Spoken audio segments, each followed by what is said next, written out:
Germany के प्रसिद्ध दार्शनिक इमैनुएल कांट के अनुसार मनुष्य केवल शिक्षा द्वारा ही बेहतर मनुष्य बन सकता है। वह केवल वही है जो शिक्षा उसे बनाती है। यह ध्यान देने योग्य है कि मनुष्य केवल मनुष्य द्वारा ही शिक्षित होता है, अर्थात ऐसे मनुष्य द्वारा जो स्वयं शिक्षित हो चुके हैं। लेकिन कुछ लोगों में अनुशासन और शिक्षा की कमी होती है, जो उन्हें अपने विद्यार्थियों के अयोग्य शिक्षक बनाती है। यदि मनुष्य से उच्चतर प्रकृति का कोई अन्य प्राणी हमारी शिक्षा ग्रहण करे, तो हम देख पाएंगे कि मनुष्य क्या बन सकता है। हालांकि मनुष्य की प्राकृतिक क्षमताओं का सही अनुमान लगाना अभी भी हमारे लिए कठिन है, क्योंकि कुछ चीजें मनुष्य को शिक्षा द्वारा प्रदान की जाती हैं, जबकि अन्य चीजें केवल शिक्षा द्वारा सीखने से ही विकसित की जाती हैं।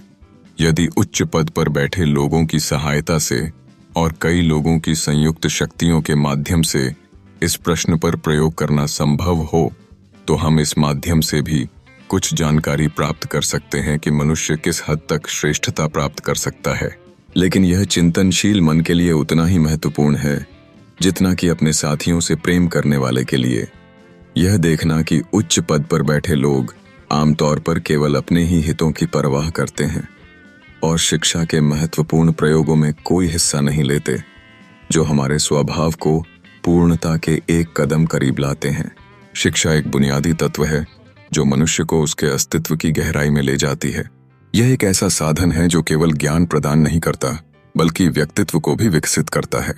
शिक्षा की प्रक्रिया में अनुशासन एक महत्वपूर्ण भूमिका निभाता है, क्योंकि यह मनुष्य के विचारों और कार्यों को संगठित करता है। जब शिक्षा केवल तथ्यों के संग्रह तक सीमित रहती है, तो यह उसे केवल एक यांत्रिक जीव बना देती है। असली शिक्षा वह है जो मानवता को उसके पूर्ण रूप में विकसित करती है। हम सभी जानते हैं कि शिक्षा का स्रोत लोग होते हैं, और अगर शिक्षकों में स्वयं अनुशासन की कमी है, तो यह उनके विद्यार्थियों पर प्रतिकूल प्रभाव डालता है। अयोग्य शिक्षक केवल जानकारी के प्रसार में सीमित रह जाते हैं और उनका प्रभाव उतना सकारात्मक नहीं होता जितना कि उन्हें होना चाहिए। परिणाम स्वरूप विद्यार्थियों में उत्साह और जिज्ञासा की कमी होती है।